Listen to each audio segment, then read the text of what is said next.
outro foi... Então, tinha até um alagoano de Rio Largo lá também na direção. Então, é um time de muita valorosa, muito valorosa. O Raimundo de Oliveira, que era deputado estadual do Rio de Janeiro, ele era também engenheiro, então trabalhava junto com a gente. E aí o pessoal me liberou, no meio do meu mandato, eu vim para Alagoas. E eu vim, naquela época ele tinha um projeto, inclusive, de ser candidato a presidente. Ele queria enfrentar o Tancredo, ele achava o Tancredo muito moderado. Ele estava mais avançado. Ele queria um governo mais diferente do que aconteceu, como foi aquela com Sarney. A pena foi tão cedo embora, né? Mas quando eu cheguei aqui, 1 mês, 2 meses depois, ele adoeceu. Aí foi que ele me pediu para ser candidato, porque eu não tinha nem coragem de sair logo deputado. Eu queria vir para aqui para sair vereador e tal. Mas ele pediu para ser candidato, chamou os filhos e disse: olha, o Ronaldo vai ser o nosso candidato. E graças a Deus eu ganhei a eleição para deputado. E foi uma assembleia histórica. Todo mundo fala que foi a melhor bancada, uma bancada de notáveis. Fala um pouco sobre isso, vice-governador, por favor. Selma Bandeira, essa médica maravilhosa, que era uma das líderes do PCR, né? Eduardo Bonfim, que era do PCdoB, a Selma era do PCR, e o Bonfim do PCdoB. Mas naquela época todo mundo estava afiliado ao MDB, porque só tinha 2 partidos. Né? Aí você tinha essa turma, mas tinha também Mendonça Neto. Mendonça, que não era um homem de esquerda, mas era um homem bom orador e era contra a ditadura. Né? Você tinha o Camussé, irmão do Djalma Falcão e do Vinícius Falcão, entendeu? Tava lá eu na trincheira lutando também, que aí eles diziam que eu era do... Como é que chama, meu Deus? Tem até ainda um grupo lá em São Paulo, mas não era, nunca fui dessa. PCR? Não, eu fui do PCR aqui, 2 anos. E saí porque não concordei com luta armada, achava que não era o caminho. E eu também não foi só isso, eu fiquei sem pai, eu também precisava... Foi a luta, né? Tinha que ajudar a minha família. Ricardo casou, minha mãe também, cada um foi para um lado, que ficou segurando muito da barra da família foi eu. Então, isso também me fez eu fugir e me dedicar para a engenharia, né? Passei 10 anos só tratando com coisas ajudando famílias de preso político. Aqui aí foi quando eu já voltei que eu resolvi entrar em política de novo, política partidária, oficial e tal. Mas Bonfim, Selma Bandeira, Mendonça, Camussé, Ronaldo. Ou seja, o time, não estou lembrando todos, mas o time do MDB era um time aguerrido, que lutava e que pegava nomes do outro lado, que de vez em quando a gente encurralava o Suruagi, entendeu? Tem 2 nomes que foi muito importante naquela época, que ele quebrava a estrutura. Era 11-9, se não me engano, ou 11-10, alguma coisa assim. E o Leonardo Magalhães e Miguel Palmeira, irmão do Guilherme, vez por outra estava com a gente, porque Miguel tem uma história. Miguel não é um cara conservador, né? Não, o Miguel Palmeira é um homem de esquerda. O Moacir é mais do que como é o nome dele, meu Deus? Que foi o cara das 100 mil da caminhada. O irmão dele, do Rio de Janeiro. Agora me deu um branco na cabeça dele. Mas vocês não se lembram do irmão do... Eu lembro dos 100 mil. Pois é, do 100 mil. Pois é. Então, quem foi um dos líderes dos 100 mil? Vocês não reparem como a história precisa ser repetida, entendeu? Eu vou me lembrar do nome dele, mas foi um dos líderes daquela luta. Ele depois teve outros nomes que foram depois ele foi solto quando foi sequestrado o Elbrick, o embaixador americano, e foi trocar 15 presos políticos por ele, pelo embaixador. Então essa luta, ele era da luta da pesada, da estudantada. Pois bem, o Miguel então tinha do lado, repare, o pai dele era um homem mais ou menos de centro, mais para a direita, e o Guilherme era um cara de centro, mas foi democrata. O Guilherme, no governo dele, abriu, ele e o Zé Bernardo, que enfrentei para governo, abriu o espaço para muitos caras de esquerda que saíram da cadeia vir trabalhar, somente a saúde. Valmir, Selma, todo esse pessoal foi empregado. Quer dizer, tem O Rui é filho de um homem que que tinha essa visão. Mas o Guilherme era um conservador. Nós enfrentamos ele, né? Quando a Heloísa disputando o Senado com ele, eu disputando com o Mano o governo. Era um conservador. Mas não pode se pedir, porque o cara é seu adversário, você vai botar defeito dele, não tem. A qualidade dele tem que ser colocada. Agora, era um cara conservador, ligado muito ao setor açucareiro, está entendendo? Não teve coragem de mexer no que o Collor fez daquele acordo. Tudo isso tinha acontecido. Então, é o Vladimir Palmeira, senhor. Vladimir Palmeira, pô. Lembrou. Né? Era um dos líderes do país naquela época, estudante da passeata dos 100 mil, quando foi o menino que foi assassinado no refeitório. Né? Então, o Vladimir foi um dos líderes e o Miguel não chegava a ser um Vladimir nem um Moacir, que eram os mais de esquerda. Mas o Miguel nunca foi um de direita. E o Miguel me ajudou muito, me ajudou a oposição.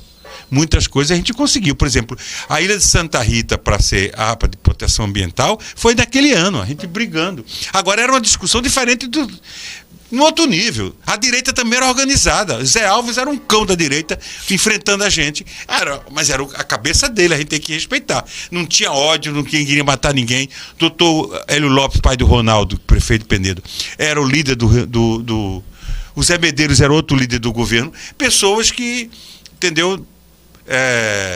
Nós discutimos ideologia, pontos de vista de diferença.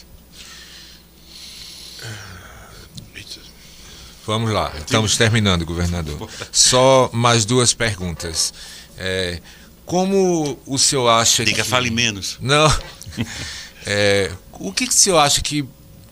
Porque a sua eleição para prefeito de Maceió, ela foi muito impactada com o impeachment do Fernando Collor.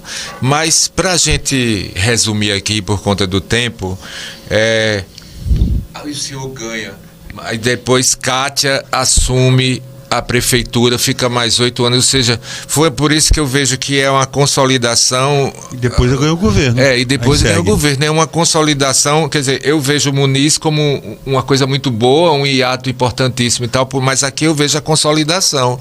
Então, eu queria saber assim, como o senhor vê Maceió antes e depois de vocês? Olha, veja só. Uma mudança de paradigma completo, eu assumi né? em 1993 e saí em 2006. Então, esse período, né,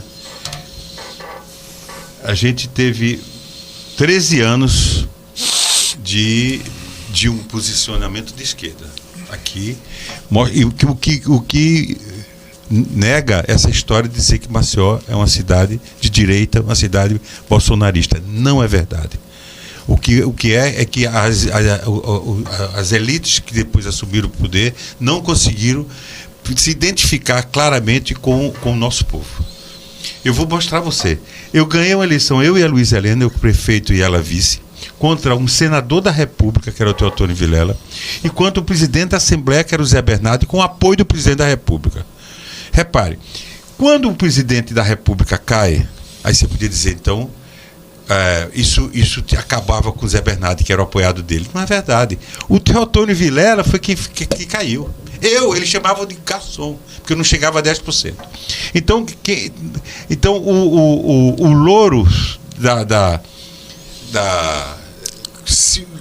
o que teve de vantagem com a saída do Collor, porque eu combatia ele, pelo fato de ele ter sido afastado, mas não foi por direito para o senador, que tinha muito mais força, apoiado pelo Suragi, que era o Deus naquela época. Suragi ganhou o governo 2 anos depois com 84%. Quer dizer, então, aí o segundo turno, já também tive o apoio do Teotônio. No segundo turno, enfrentei o Zé Bernardo, já com o apoio do Teotônio. Eu e a Luísa, 2 candidatos. Você tem uma ideia da pobreza da gente? Eu não tinha ar-condicionado, que eu estou aqui hoje, não tinha. Era ventilador, que a gente não podia comprar um ar-condicionado para poder, no nosso gabinete. O dinheiro era para botar gasolina, para fazer isso, fazer aquilo outro. Quer dizer, então, e Maceió, o meu governo foi tão bem avaliado que os 2 candidatos foram para o segundo turno para me substituir, que não tinha reeleição, tinha que ter uma renovação, foram a Heloísa e Kátia, todas as duas saíram do governo. Né? Todas as duas de oposição, a direita não se falou, não botou ninguém, que eles diziam, isso que era tão burra que vão se dividir. Foi nada, as duas foram para o segundo turno. A Kátia ganha, elege-se novamente, entendeu? Quer dizer, então, depois, a Kátia no governo, me elege o governador.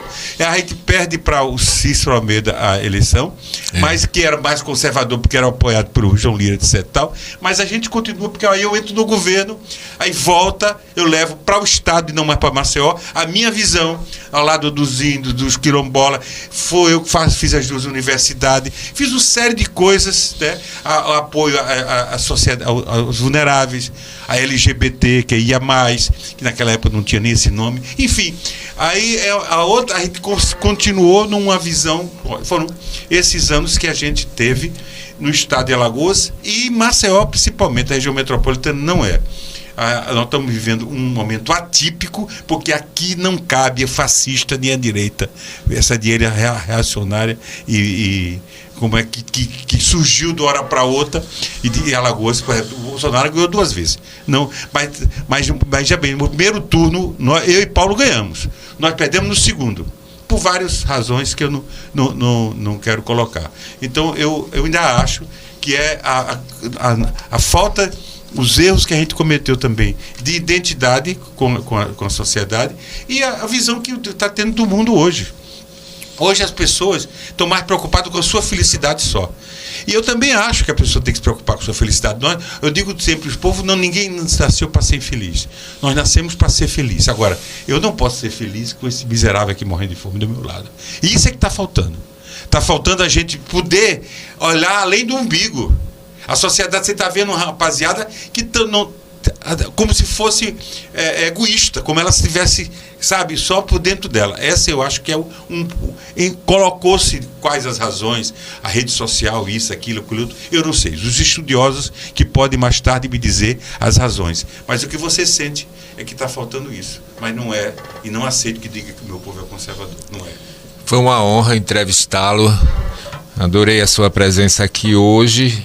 Tenho a certeza que hoje a gente construiu mais um pedaço de história que vai referenciar nosso trabalho, como também muitas outras entrevistas que vêm por aí. Governador, muito obrigado. Obrigado a vocês que nos assistiram até agora. Eu que agradeço pela paciência. Peço desculpa algum exagero, que às vezes eu me emociono, mas... São os melhores momentos, governador. Sempre pense isso. Muito obrigado. Parabéns pelo trabalho que vocês estão fazendo. Obrigado.